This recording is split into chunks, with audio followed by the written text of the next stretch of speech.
Voy a hablar a continuación brevemente de uno de los diálogos más conocidos de Séneca. En latín se le conocía como De Vita Beata y literalmente se le puede traducir como sobre la felicidad o de la vida feliz, o incluso en algunas partes se traduce como de la vida bienaventurada.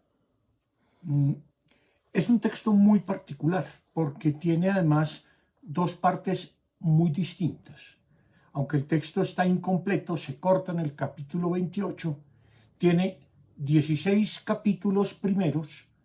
Esos capítulos son una reflexión sobre el significado de la felicidad desde la perspectiva de los estoicos, pero como él mismo lo dice en algún momento, desde una perspectiva no ortodoxa, porque él dice que si bien él está dentro de la tradición estoica, él tiene una opinión personal sobre las cosas, ¿no?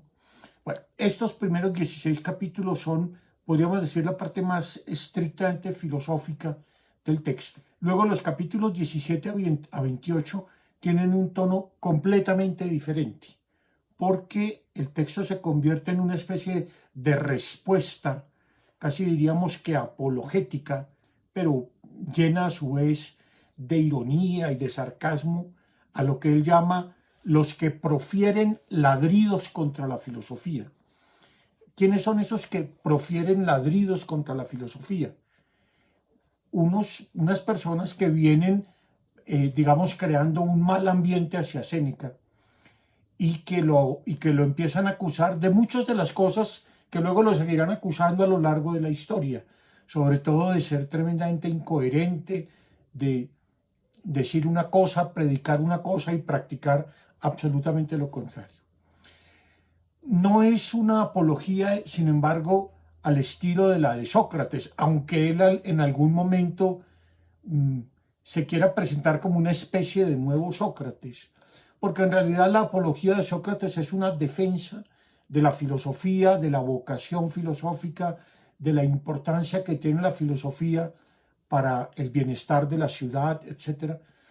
Sin embargo, esta apología de Séneca, y pongo esta apología entre comillas, es una respuesta personal, irónica, apasionada contra sus difamadores.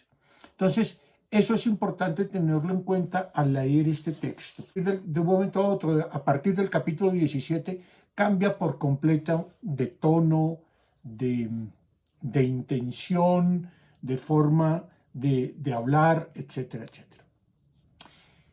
¿Cuándo pudo haber sido escrito este texto?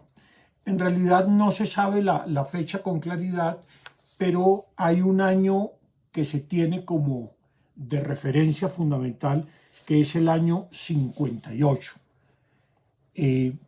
Evidentemente, Séneca se ve inmiscuido en ese momento, en el año 58, en una situación de difamación pública donde debe defenderse de las acusaciones que decíamos anteriormente. ¿De qué se tratan esas acusaciones? A Séneca se le acusa de todo. Se le acusa de todo y se dicen una cantidad de cosas que no sabemos qué tan cierto sean. Voy a hacer un resumen de eso, pero creo que quien mejor lo describe, y por eso lo voy a citar directamente, es Paul Bain, en su libro Séneca y el estoicismo. Es un texto muy bueno para acercarse a la obra de Séneca, porque trae una introducción específica para cada obra, intentando aclarar qué es el texto, en qué circunstancias fue escrito, cuáles son sus puntos más relevantes, etc. Su comentario de este libro, de este diálogo, mejor, de la vida bienaventurada, empieza de la siguiente manera. Texto doble que ocupa un lugar muy particular. Comienza por una meditación sobre la dicha del sabio, por una elevación, una exaltación y una crítica del epicureísmo y del aristotelismo. Solo la moral nos da la dicha, y no la moral más el placer. De pronto, en el capítulo 17 el texto cambia de carácter para convertirse en una invectiva sarcástica, de una violencia y una ironía que no vuelven a encontrarse en Séneca, contra los malvados que acusan a los filósofos de violar sus propios principios, de elogiar la pobreza mientras viven en la opulencia y de no conducirse como lo prescriben. Lejos de ser adversarios ficticios como lo son en otras obras, esos adversarios son muy reales. Son los que en el año 58, mientras el amigo y expreceptor del emperador se hallaba en la cúspide de su reputación, suscitaron contra Séneca un escándalo. Un gran señor, hombre maligno y delator profesional, a quien trataban todos de derribar, se extendió en críticas de extrema violencia contra el favorito momentáneo. Eso se cuenta además años después en los anales de Tácito. El mundillo de la alta nobleza, prosigue Paul Bain, el mundillo de la alta nobleza, menos de 1 millar de familias, era como una barriada donde los rumores de boca en boca equivalían a nuestras actuales campañas de prensa, en que el orgullo de ser el soberano de 1000 cabezas de un imperio mundial creaba el derecho y el deber de censurar a todos y de hacer las veces de policía moral en el interior del grupo. Así, en torno de Séneca cundió en el año 58 un rumor escandaloso. Séneca era mal ciudadano y mal maestro, incapaz de enfrentarse a las auténticas dificultades de los asuntos públicos, refugiado en un ocio de pedagogo y de corruptor de la juventud. Sin dejar de simular la virtud más austera, había amasado una fortuna gigantesca, se daba la cifra, y era el más grande usurero de la época, siempre en busca de herencias. Y no faltaron almas caritativas, añade Tácito, que repitieran esos rumores a Séneca exagerándolos un poco. No se puede afirmar que de la vida bienaventurada fuese escrita como respuesta a esta campaña de difamación y que date exactamente del año 58. Puede ser posterior, pues el rumor persistió. 2 siglos después, el historiador Dion Casio resumirá en su compilación el contenido de los folletos antisenequenses, anteriores o posteriores a la muerte del filósofo, en que figuraban las acusaciones más negras según la tradición antigua de la invectiva. Además de su afán de lucro, Séneca era acusado de adular a Nerón, de haber sido amante de Agripina, de haber amado a hombres vigorosos y de edad madura. Ya de la vida bienaventurada responde incontestablemente a esta última acusación en el párrafo 27.5 y en la nota. Una cosa queda clara. De la vida bienaventurada se coloca alrededor del año 58 y en su mitad. Es un texto polémico, totalmente personal y centrado en la actualidad. Bueno, y ahí sigue el comentario de Bain, que es mucho más extenso, pero cito solo ese pasaje que recoge muy bien un elemento clave a tener en cuenta en la lectura de este texto. Ya decíamos entonces que este texto sobre la vida feliz, de la vida bienaventurada, sobre la felicidad, etc., pues no se sabe cuándo fue compuesto, pero todo indica que pudo ser alrededor del año 58, tal vez un poco antes, tal vez un poco después, etc., pero que tiene relación con esta difamación contra Séneca de la que él va a aprovechar para defenderse. ¿Quién es el destinatario? El mismo de aquel a quien le había dirigido su libro Sobre la ira, su hermano Lucio Aneo Novato, el hermano mayor de Séneca. Pero aquí la cosa es distinta porque ahora ya no se llama Novato, sino se llama Galión, porque el hermano mayor de Séneca fue adoptado por otro señor, precisamente asume el nombre de la familia de este señor Galión, porque era una forma también de poderse acercar mucho más a los cargos políticos.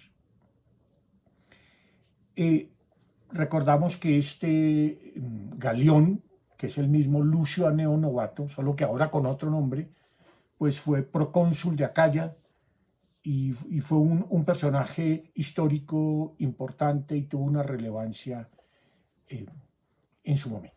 Entonces, este texto tiene una relevancia filosófica porque reflexiona sobre un tema filosófico fundamental y expresa una de las tesis fuertes del estoicismo, que la felicidad radica en la virtud, que para ser feliz el único camino posible, viable, aceptable, necesario es la práctica de la virtud. Pero también tiene un motivo personal de defensa contra las acusaciones que le hacen. Séneca no niega ciertas cosas, no pretende ser más coherente de lo que es una persona común y corriente. Él mismo dice que tal vez ni siquiera él mismo se considera sabio. Sin embargo, aprovecha la ocasión para precisar la actitud también que debe tener un estoico verdadero, alguien que aspira a la sabiduría ante asuntos, por ejemplo, como las riquezas. Pero en último término, lo que se está enfrentando aquí son visiones rivales de la felicidad.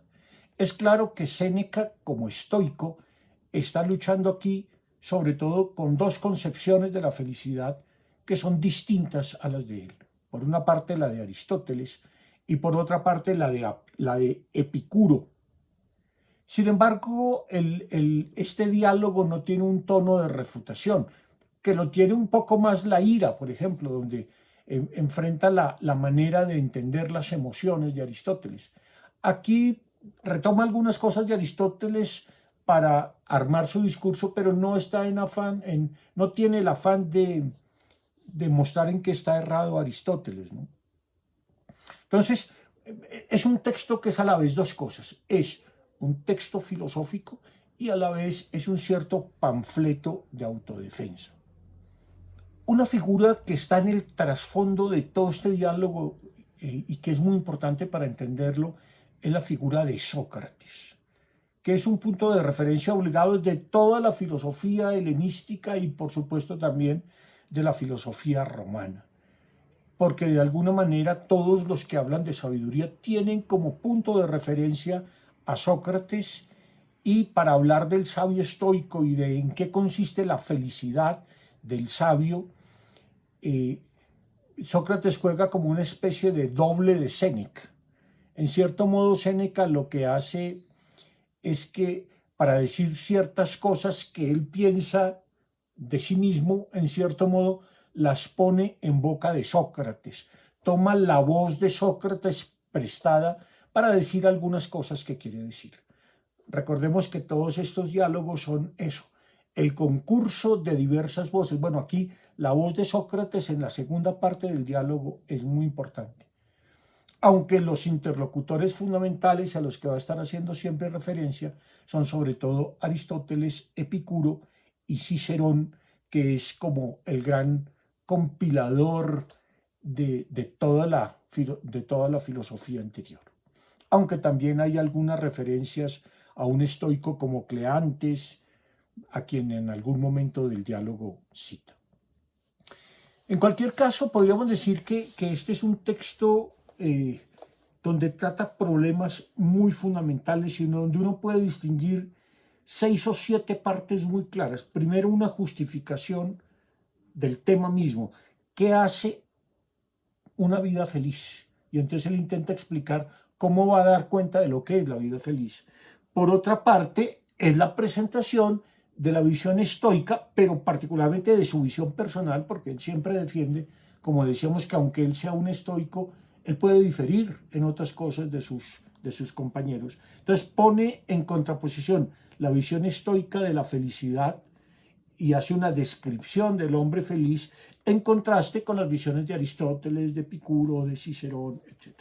Lo cual lo lleva a examinar la relación, yo diría, sobre todo entre 3 conceptos claves: el de virtud, el de placer y el de felicidad.